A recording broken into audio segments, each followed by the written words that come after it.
Hello everybody and welcome back to Create Aerodynamic. In today's episode, we're going to be continuing to work on the tree farm by expanding the collection system and building up a storage system that will be capable of crafting every single wood component. If you're excited to continue to work on the tree farm, make sure to hit the like button and subscribe. It helps the channel out a ton and lets me know that you guys are interested in this series. If you want to take it one step further, why not consider becoming a channel member? It's the best way to support me directly, and you get access to all of these videos early. So in the previous episode, we got started on a tree farm.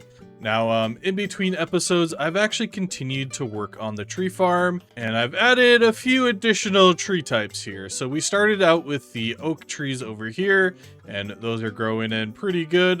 They're a little bit awkwardly cut right now, and that's just because the storage system is actually full. Then I added the birch saplings over here, and those are coming in pretty nicely as well.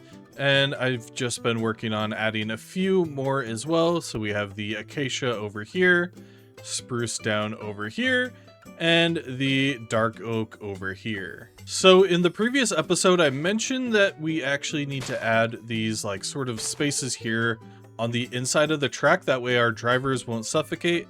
However, somebody mentioned that, yeah, we can actually use blaze burners inside of the trains to drive them, and I completely forgot that that was an option. And this completely prevents them from getting actually suffocated inside of the trees. So technically, we don't really need these anymore. However, as you can probably notice, oh, I guess over here, it kind of fixed itself. There were a few trees that were fully grown over here. And basically I thought that it couldn't get to it. Maybe it's because it was connected to some more trees. But yeah, anyway, so yeah, we definitely don't really need these parts in here anymore. However, for the dark oak saplings, we are gonna need this.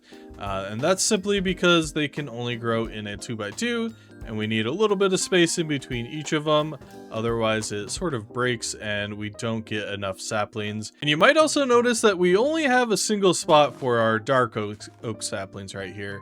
And that's because I wasn't getting enough saplings. So what I'm doing right here is just allowing the saplings to build up for a little bit, and then I'll just slowly expand it until I know for sure that this is self-sustaining. And if it doesn't actually end up being self-sustaining, I might just have to do this manually or figure out a different method for the dark oak as well as the pale oak saplings.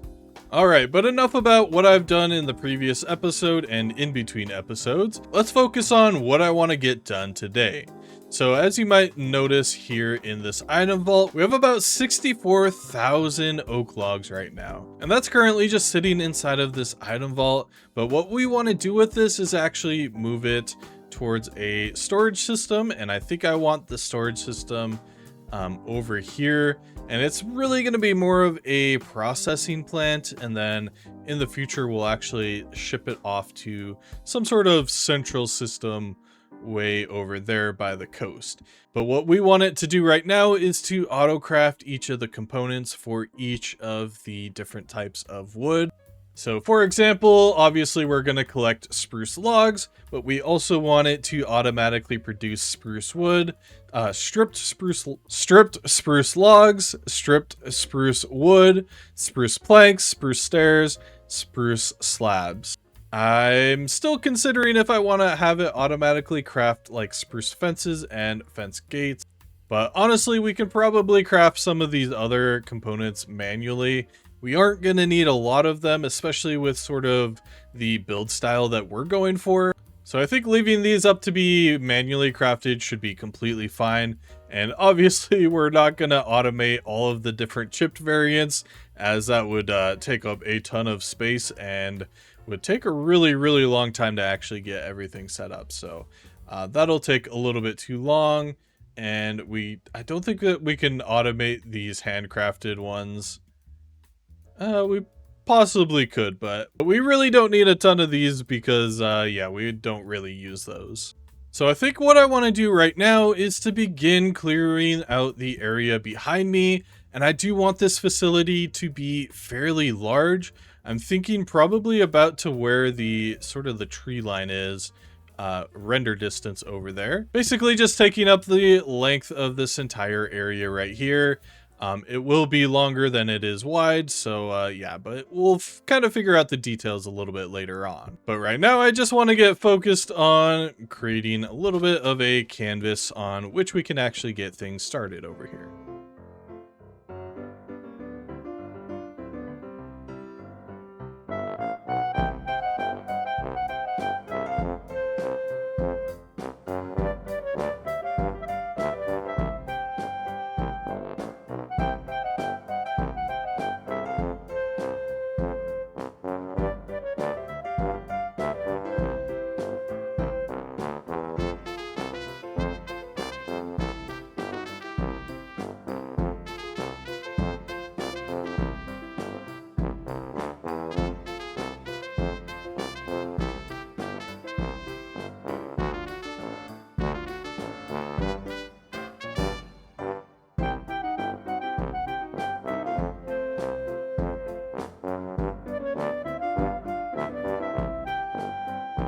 Alright, so I've gone ahead and cleared out a pretty decent area for this build now, and I think this is going to be big enough for what I want to build here. And I kind of just wanted to, I think what I'm going to do first is to like sort of go through and block it out. We need basically 3 different areas inside of this build. Essentially, we're going to have a power station, we're going to have a storage system slash an area where we're going to be auto crafting everything, and then at the very end we're going to have basically a train depot where we're going to be exporting all the items from. For the actual build design for this, what I want to do is kind of take inspiration from what's called a superstructure. If you've ever played a game such as Halo, or a game that I've been getting into recently called Warframe, there's these basically super ancient structures that were built a long time ago, and yeah, we're going to be kind of taking inspiration from that. So in the lore of our world, this structure was basically made long before we ever arrived here. So in the lore of our world, these structures were actually built long time before we were ever here. And the actual origin and sort of nature, basically how or the function of the superstructure is basically unknown to us. However, we've actually gone through and retrofitted it to fit our needs. But yeah, anyway, I'm gonna go ahead and begin blocking this thing out, and then later on we can actually go through and add texture and detail.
Alright, and the building is now finally all blocked out. Now, I just wanted to address a couple of things really quickly here. Because for you, that cut was only a couple of seconds, but for me, it's been about a month since I've actually been on recording. And that's just due in part to a couple of different reasons. The first one, and probably the biggest reason, is that Palworld 1.0 came out, and I've just been playing that and streaming that and just having a ton of fun with that. So yeah, unfortunately, I just really haven't had a ton of time to actually record here. The second thing that I wanted to address here as well is that I parked my van over here. I parked the Beetle right around here, and unfortunately it has completely disappeared. And that's kind of another reason why I've not really been wanting to hop on and record because it had basically all of my stuff inside. So even if I were to try to recover it, I still wouldn't be able to get all of my items back. So yeah, that's definitely something that's really unfortunate here. Same thing with the dragonfly. It's also gone. I think I talked about that in the previous episode. So I just need to quickly go ahead and try to figure out how to spawn those back in. Unfortunately, all of the items that we have on them are going to be gone. And I think all of the changes that I made to the dragonfly with all of the control panels and everything, unfortunately, that's not going to be there either because I did that after I did the blueprint for it. But yeah, I will say it feels good to be back into playing some Minecraft here. Oh, and apparently I forgot a spot here. Interesting. So another thing is that I actually went ahead and built the Wand of Symmetry, and this thing definitely helped when it came to building because I could actually just place a single block somewhere and then it would be placed on the other side. So if you don't know how this works, I think right click it, shift right click. Nope. I think it has to be gone first. So you right click it in the air to make it disappear, then right click where you want it. Then if I place a block down on this side, it'll actually place it over on the other side as well, which yeah, definitely helped speed things up a ton while building this project. Okay, actually, I think I just found the beetle. So I spawned in another one. I'll have to go over and delete it. But I actually went ahead and queried it, and apparently it was still actually loaded in here. It was just up in the sky, and so I teleported myself to it, and it just fell all the way down here into the water. So apparently we still have it, and it looked like everything was still inside as well. So whew, that's actually kind of a sigh of relief because that means we don't lose all of these items. Unfortunately, though, it does look like the dragonfly is still missing, sadly. But that's fine because I do want to actually make a new version of it eventually and definitely convert it over to diesel. So, yep, here we go. We're back here, and now I just need to delete this guy. And we'll get rid of these creative items, and we'll toggle off our cheats so that we don't cheat anymore and don't accidentally spawn in any items. All right, so I think that my next plan of action, now that I'm sort of more acclimated into the world again, I think I want to continue working on the design for the superstructure here. I also need to finish that little section there, and I think there was one back in this corner as well. Nope, actually it's good. Yeah, there was just a few places here and there that the Wand of Symmetry couldn't quite reach. So, yeah, anyway, so what I want to do now is kind of go through and texture this thing. I'll find a few different sort of block variations. We're probably going to stick with more of a stone, maybe even incorporating like dirt, maybe. I'm not entirely sure. I need to kind of figure out a palette for this, and then yeah, let's continue working on this thing, shall we? All right, I think I have some sort of a palette built up here. We're basically just going to be doing a gradient from stone all the way over to moss. We're going to be using a few of the chipped mossy stone brick variants, and yeah, it should look pretty good. It's definitely going from sort of a lighter color to darker, and we kind of get a little bit more moss per stage as well. So I think that'll be a pretty good gradient, and I think that's going to be a pretty good palette, which means it's finally time to get started on texturing the superstructure, I think I called it. Let's roll that time lapse.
Alright, so we are finally done with texturing the superstructure. I think it turned out really cool. It's maybe a little bit more mossy than I would have liked, but honestly, it's perfectly fine. The structure was meant to be here for, you know, like thousands, maybe hundreds of thousands of years, so it kind of makes sense that it's basically just covered in moss. Also, in the time lapses, for some reason, these turned red. So I'm not entirely sure what happened there. They are actually black all the way through, so that's how that actually looks like. I'm realizing I forgot this ceiling. Oops. We'll ignore that for right now, but yeah, it's all done.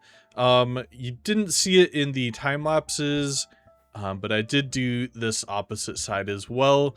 I just thought it was going to be easier rather than going through and doing like each part one at a time. For the rest of it, I basically just went through with like moss and then did all of the texturing with the bricks and stuff. So I think it was just a little bit easier and a little bit faster, but it wouldn't have looked as good in a time lapse. So I decided to leave that out.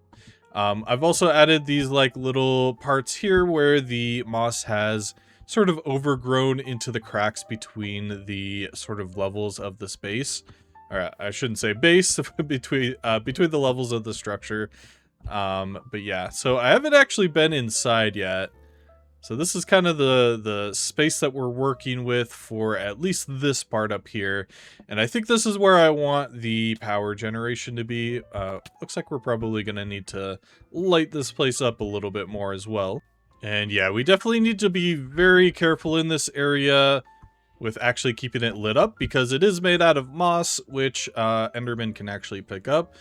And you can see they've already been doing that several times throughout this entire area, which is a little bit annoying, but that's how it goes sometimes. Alright, but we definitely need to get moving along with this episode because it is a month late. So what I want to do now is get started with actually getting the power generation set up, which means that I'm actually going to need to head back home really quick, gather up a ton of materials. I'm probably just going to go with a standard steam engine for this. I might go with diesel though. I'll have to think about that. The thing is with the diesel, we would have to actually bring diesel over here every once in a while, whereas with a standard steam engine, we could just actually set up a lava farm and do it a lot easier that way. So I might just do it that way. That way I don't have to come out here all too often and refuel. So we're going to need some blaze burners, and we'll just go ahead and fill these up with blazes. We'll need a few tanks, which we've already crafted before. We're going to need some steam engines. We'll probably need about 9 in total, so we just need to craft 8 of those. Oh, and I forgot that we have hordes in this mod pack as well. I'm probably going to need to take a break from crafting to take on this horde. Unfortunately, I have no ammo, and I don't even really remember how to craft it. Actually, instead of fighting off the horde, I think I'm gonna spend some time underground mining up some zinc because I am completely out of it. Alright, but I'm gonna get all of these ores processed. The Night of the Undead is also over, by the way, so we can breathe a little bit of a sigh of relief here. We're also gonna need a rotation speed controller to control the speed of our system. Then we'll grab some of our dripstone stuff to actually produce our lava automatically. We're also going to need a couple of pumps to pump our fluids around. And I guess we'll grab some extra pipes just in case we need them as well. And I think that's basically everything. We already have encased chain drives on the Beetle.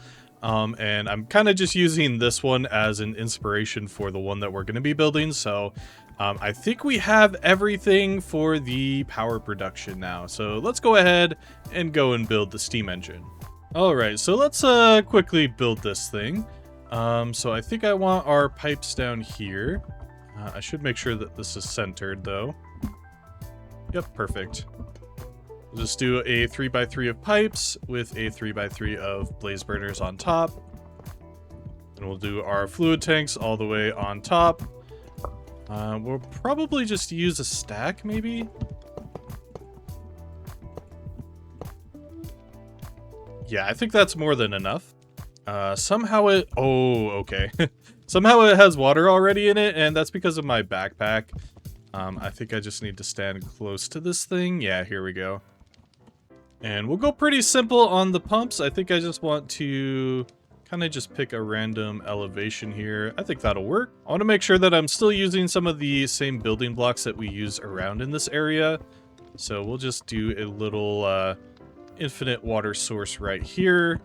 We'll just make it 3 long.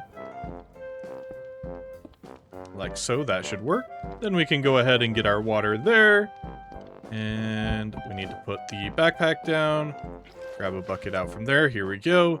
And make sure that the mechanical pump is facing inwards. I'm going to put our steam engines down now just so that this is actually a steam boiler. That way nothing really gets messed up if we put fluids in. I don't think it will, but it's always better to be safe than sorry. I'm going to try to make this as condensed as possible, even though we really don't need it to be. So, let's see here. This will be probably right here. We'll do, I guess, a 3x3. It might need to be bigger, though. Let's just pull it out by 2 like that. I think that should be fine. We'll get our dripstone here. We'll build a little border around it up top. Oh, I forgot. We're actually going to need some cauldrons as well. Good thing we have an iron farm. Oh, I always forget the recipe for it. We'll need about 15 in total, I think. Let's see. Yep, perfect math. Then we'll get our backpack down. By the way, I just have 2 tanks in this. I'm just swapping these out every once in a while. It actually keeps the amount of liquid in it when you remove it, which is pretty nice. So we can actually pull out exactly which fluid we actually need. So we just need to fill in this little platform with lava. That way it's actually going to start producing lava as we're still working on things here. All right, so now I want to continue sort of hooking this up. So we'll get our pipes below here. Something like that should work. And then I guess the pump right here. Yeah, I think that'll have to work. Next up, I'm going to make a water wheel or 2 to power our mechanical pumps here. And we'll set it up something just like that. It's going to be pretty slow to start off, but we'll actually hook this up to the output of our power. So we'll actually get our lava pumping in pretty quickly here. Then I just want to basically mirror this over onto the other side. And I feel like that's going to be pretty condensed, so I kind of like that. Next up, let's get some shafts pulled out of these steam engines. We'll make sure that they're all facing downwards here, I think. And we'll make sure that these are all connected together. Not like that. All facing downwards as well. I might be able to just rotate it like that. Here we go. And I guess we'll just put one on the end like that and put our rotation speed controller there. Large wheel coming out of the top of that, and that should basically be everything ready for this. Now I did notice I did forget a step. We actually need to get straws for these blaze burners, so I gotta run home really quickly and make some straws, and then we'll be right back. All right, here we go. And as soon as we get these hooked up, they should begin to get some lava in them and hopefully begin speeding up. I might need to break some of these fluid pipes though to get to the ones in the middle. All right, it looks like we're not getting even close enough to the amount of water that we're gonna need. So I'm gonna reconfigure this side just a little bit here. There we go. It's a little bit more messy, but it should actually get us started here. So now what we can do is go ahead and pull the power off from these. So what I want to do now is actually pull the power out from the rotation speed controller and get it hooked up to the actual system here. And there we go. It should all be hooked up now. It looks like it's running at level 3. And that's at 64. We should be able to bump it all the way up to 256. Yeah, nice. And that's a level 6 boiler now, level 7. And it'll just continue to climb. I believe we're going to get to level 9. All right, so that is the power all taken care of. What I want to do next is actually handle the storage system. And basically what I want to do is pull all of the items out of here and bring them into this building here. Now, we have a few problems. The first is most of these guys don't even have a storage system. They're just keeping the items on board. I think the only one with a storage system is the the oak one here, which currently has 64,000 oak planks, which is really, really nice. But for the rest of them, they're basically just sitting at their station until their inventory is empty. So what I might have to do really quick is just make sure that these are all running. Even if it causes us a bit of lag, I want the items to be put onto probably the ground for right now. Maybe we could build some extra chests as well. I'm not entirely sure how I want to handle this part. But for the actual interior here, which is where the storage system is actually going to go, we're basically just going to do a wall of drawers all maxed out or close to maxed out with a diamond upgrade.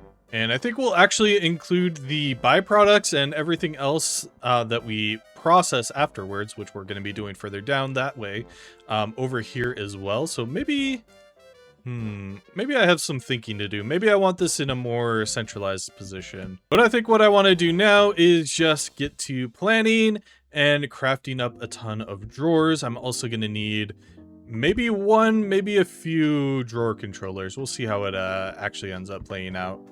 All right, so I think I figured out the first part of our storage system. Basically, each of the different tree types is going to require a 3x3x3 vault, which is 27 vaults. So in total, we're going to need about 3 stacks of vaults, which means that we need 6 stacks of iron sheets. So we're going to be cooking through those here really quick. And while I wait for that to go, I'm going to make our barrels for the vaults. All right, and now we can go ahead and craft our vaults. And I forgot that we're also going to need, I think, 7 chutes in total. Let's just grab 12 just in case. Actually, we need more because we also need portable storage interfaces. All right, so I'm going to go ahead and get these all configured. It's going to be a little bit of a mess kind of deciphering where everything even is right now because, yeah, I can't even get to half of the vehicles. So this is going to take a little bit of time. I think the best way to do this is to actually go to each of the train schedules and just basically have these guys just keep going even if the inventory is full. We're probably going to have a little bit of item overflow, but hopefully we can get these things processed before that even happens. Oh, apparently the birch one already has a vault here. That's kind of convenient. I do need to make it a 3x3 though. All right, so each of the tree farms here that we have all have their own storage systems now. So I think the next step is to actually start gathering all of the items and bringing them towards the base over here. So I think the next step is to dig some tunnels beneath the ground and start bringing the items towards the processing facility over there. All right, so we now have tunnels running all the way underground, reaching out towards the mega structure over here. And these will all be connected to each of the individual storages on the each of the tree farms. Now, during this process, I did run into a little bit of a, well, kind of a massive error, actually. Because when I set these guys up to start harvesting again, a lot of the trees were fully grown, meaning that there was a lot to actually cut down. And apparently this birch one over here, specifically this chunk, got corrupted during this process, unfortunately. So I had to go through and redo this one. We're actually on a backup of this world now. Just like basically before I started digging out the tunnels, it had a backup. So fortunately it wasn't too big of an error. But yeah, this entire patch of birch trees was fully grown, and anytime it tried to harvest it, the game would start to stutter and then lag, and then it would just, like, I couldn't do anything, I couldn't interact with anything, and then the game would just crash. So to solve that issue, I don't know entirely what I should do. What I've done for right now, I've added these sort of patches where it can't plant. That way it will be doing, it'll chop all of the trees down in sort of patches. But I think basically that means these guys either need to be running constantly, or the saplings will just need to be not placed down, if that makes sense, eventually. So yeah, that's something for the future though. But definitely when we start the oak one back up, we're definitely probably going to run into that same error. So I'm probably going to go through and chop everything down over there eventually.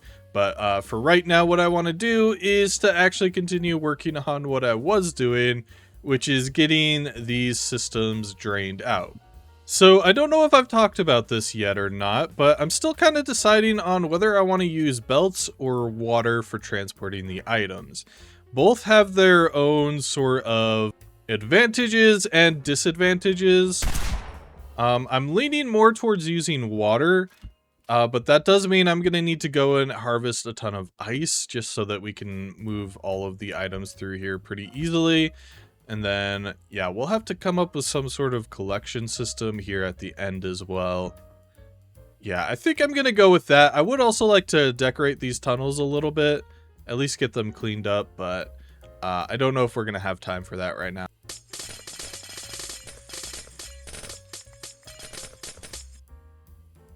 All right, so I've continued to work on this for a little bit. I did actually decide to decorate the walls in here. Just a nice little bit of detailing work here because, yeah, just kind of felt like it. So we now have all of the vaults getting emptied out. We just have regular chutes here. I might upgrade these to the brass chutes. I kind of forgot that those actually existed. So yeah, those will actually drop a stack at a time, whereas I'm not entirely sure how many this is dropping currently. But it is doing pretty well. They all get gathered and collected here in the center. And it looks like we are probably full up on our storage. Which, by the way, I did actually add a little bit of storage here. Well, it should be going in. I might need to adjust how this actually works. I'm not entirely happy with how this part is kind of working right now. Basically, I just have some funnels here, and the items should be getting brought in. I'm not entirely sure why they're not. I might need trimming right here. Hold on one sec. Adding trimming there didn't seem to work. And I just checked, these are all facing inward. I'm not entirely sure why that's not working, why those items aren't getting pulled into the system. But yeah, we have a drawer controller here and some system IOs on the other side. Those basically just act the same as a drawer controller. I'm wondering if this is some sort of a visual bug, because I can't even pick it up right now. Let me put my magnet upgrade on. Yeah, I'm picking up the acacia stuff, but not this stuff. Yeah, this has to be just a visual bug then. That's very interesting. Alright, but anyway, I just want to now focus on kind of getting some more decorations in place here. The actual sort of the terrain and everything around the trees, as well as leading up to over here, definitely needs some work. It's just whatever was already here. So yeah, I think I'm going to spend a little bit of time decorating now and kind of figuring everything out. I know that we need a few more tree plots, a few more farms out in this direction. I think we're missing 3, maybe 4. But we'll kind of leave this area blank and kind of handle that a little bit later on, I think. So let's get to decorating. Alright, so I've continued to work on detailing this area out, and I think it turned out pretty well. There's actually a ton of different sort of things that we need to talk about. I think the first thing that we'll start off with is the roads. So I actually expanded this from our sort of highway system out there and brought it in and around this entire area. I have a path here in, I guess this would be kind of the middle of where all the tree farms, because we are going to keep on expanding out this way with all of the different types of trees and everything that we need to grow. So we'll continue growing out that way. Let's see here. We have the road. Then of course I've also gone through on most of these, and I've actually added a little bit of decoration here.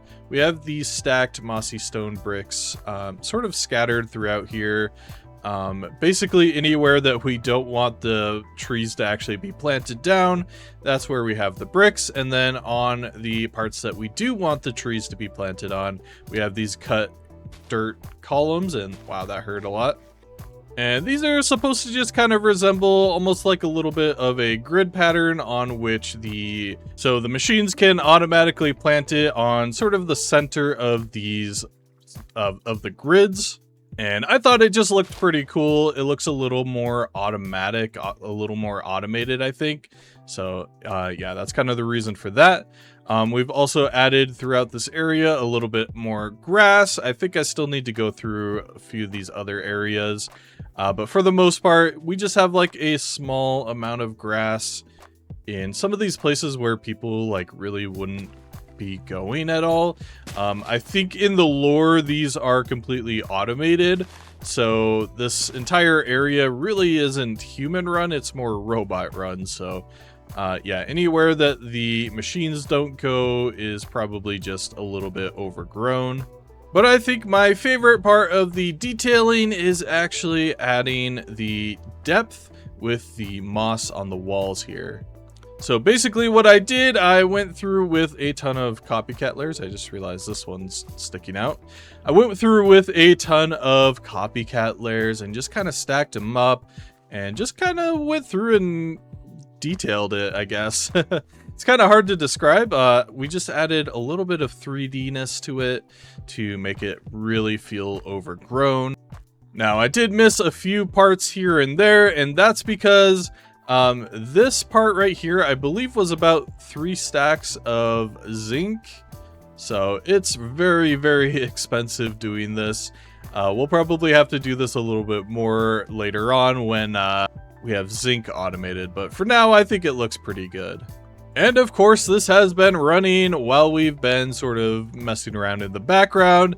I've added a few void upgrades to some of them, and they are all full of these storage upgrade 3s. I was going to do diamonds, however, I have no diamonds right now. So instead, we have the iron ones because we do actually have an iron farm. So that's just going to be a little bit easier for doing our storage here. So each of these tree types has their own storage location and a place for the saplings.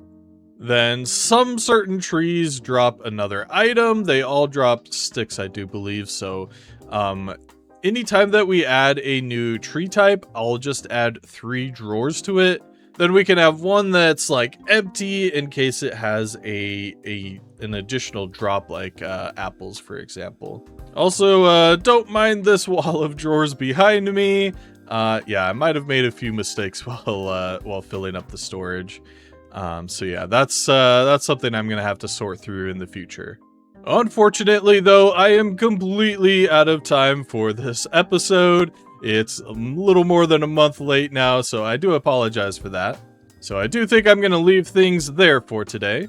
Before we end the episode, though, I just wanted to give a quick shout out to our Team Star channel members. Plonk Gooby, Kenshi Fogworst, Quirtix, Ashmodai, and Hammy Stark 7708. Seriously, thank you guys so much for the support. And hey, if you also want to become a channel member to get these videos early, as well as support me directly, go ahead and hit that join button. But I think that's going to do it for today. Thank you all so much for watching. I'll catch you next time. Peace.